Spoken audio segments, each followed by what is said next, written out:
अस्सलामुअलैकुम एवरीवन, उम्मीद है आप सब खैरियत से होंगे। आज हम बनाएंगे अचार गोश्त। सबसे पहले हम इसका मसाला तैयार कर लेंगे। इसके लिए हम लेंगे 2 टेबल स्पून सौंफ, 1 टेबल स्पून ज़ीरा, 1 टेबल स्पून हम लेंगे अचारी राई, 1 टेबल स्पून हम लेंगे कलौंजी, हाफ से भी कम टी स्पून हम ले लेंगे टाटरी का। और इन सब चीज़ों का हम बहुत अच्छे से ग्राइंड कर लेंगे मोटा मोटा। तो अब ये हमारा जो मसाला था ये बहुत अच्छे से ग्राइंड हो गया है मोटा मोटा। अब हम इसमें अपने बाकी के मसाले ऐड करेंगे। 2 टेबल स्पून हम भर के कुटी हुई लाल मिर्चों का ले लेंगे, 1 टीस्पून हम हल्दी का ले लेंगे, 1 टीस्पून हम गरम मसाला ले लेंगे, 1 टेबल स्पून हम धनिया पाउडर ले लेंगे, 1 टीस्पून हम साबुत मेथी दाना का ले लेंगे, नमक हम लेंगे 1 टीस्पून। अब हम इन सबको बहुत अच्छे से मिक्स कर लेंगे। हमारा अचार गोश्त का जो होममेड मसाला था वो तैयार है। अब आप लोग ये मसाला स्टोर भी कर सकते हैं किसी जार में। तो ये मसाला बहुत अच्छे से मिक्स हो गया है। दही लिया है हमने 1 कप। अब हम इसमें ऐड कर देंगे हाफ टी स्पून पिसी हुई मिर्चें। नमक हम अपने टेस्ट के हिसाब से लेंगे। 1.5 चम्मच हम अचार गोश्त का मसाला लेंगे जो अभी हमने होममेड तैयार किया है। 1 टेबल स्पून भर के अदरक का पाउडर लेंगे और 1 टेबल स्पून हम भर के लहसुन का पाउडर लेंगे। अगर आपके पास लहसुन अदरक का पाउडर नहीं है तो आप इसका पेस्ट भी यूज़ कर सकती हैं 1 टेबल स्पून। अब हम इन सब चीज़ों को बहुत अच्छे से मिक्स कर लेंगे। अच्छे से मिक्स करने के बाद हम इसमें आधा किलो बोनलेस चिकन ऐड कर देंगे। आप यहाँ मटन या बीफ भी यूज़ कर सकते हैं। और इसको हम अच्छे से मैरिनेट कर लेंगे 30 मिनट के लिए। अगर आप बीफ या मटन यूज़ कर रहे हैं तो आप इसको 1 घंटा मैरिनेशन का देंगे, नहीं तो चिकन के लिए हम जस्ट आधा घंटा इसको टाइम देंगे मैरिनेशन का।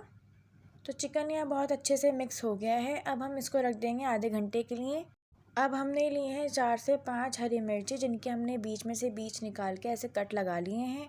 और हमने लिया है पूरे 1 नींबू का रस।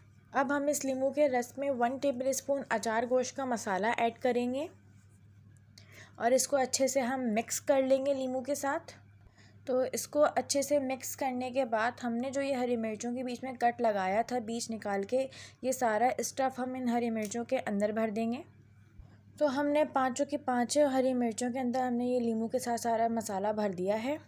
अब हम चलते हैं अपनी प्याज की तरफ। फ्लेम को मीडियम रखते हुए हम इसके अंदर 1 कप के करीब ऑयल ले लेंगे, या आप अपने हिसाब से भी ले सकते हैं ऑयल जितना अगर आपको रोगन पसंद है। अब मैं इसके अंदर प्याज ऐड कर दूंगी। मैंने 3 दरमियानी साइज़ के प्याज लिए थे।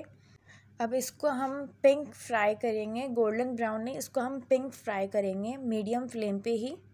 तो अब आप लोग देख सकते हैं कि हमारी जो प्याज का कलर था वो हल्के हल्के से चेंज होने लगा है, लाइट पिंक होने लगी है हमारी प्याज। अब हम इसके अंदर 2 अदद टमाटर ऐड कर देंगे। फ्लेम को हम मीडियम ही रखेंगे और मीडियम रखते हुए अब हम टमाटर और प्याज को हल्के से मिक्स करके हम 5 मिनट के लिए ढक के दम पे रख देंगे, ताकि जो हमारी टमाटर और प्याज है वो और अच्छे से नरम हो जाए। तो अब हम इसको कवर करके छोड़ देंगे 5 मिनट के लिए। तो अब 5 मिनट हो गए हैं। आप लोग देख सकते हैं कि टमाटर और प्याज यहाँ अच्छे से नरम हो गए हैं।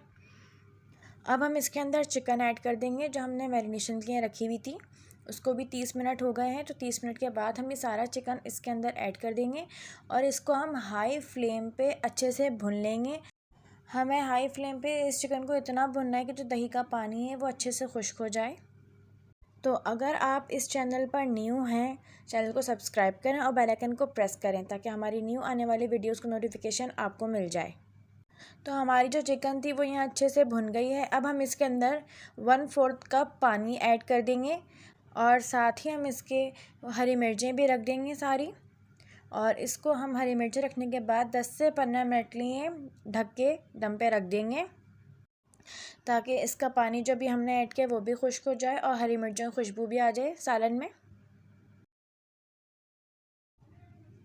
तो अब 15 मिनट हो गए हैं। आप लोग देख सकते हैं हमारा सालन जो था यहाँ अच्छे से तैयार हो गया है और ये है जी इसकी फ़ाइनल लुक। अब मैं इसको डिश आउट कर लूँगी।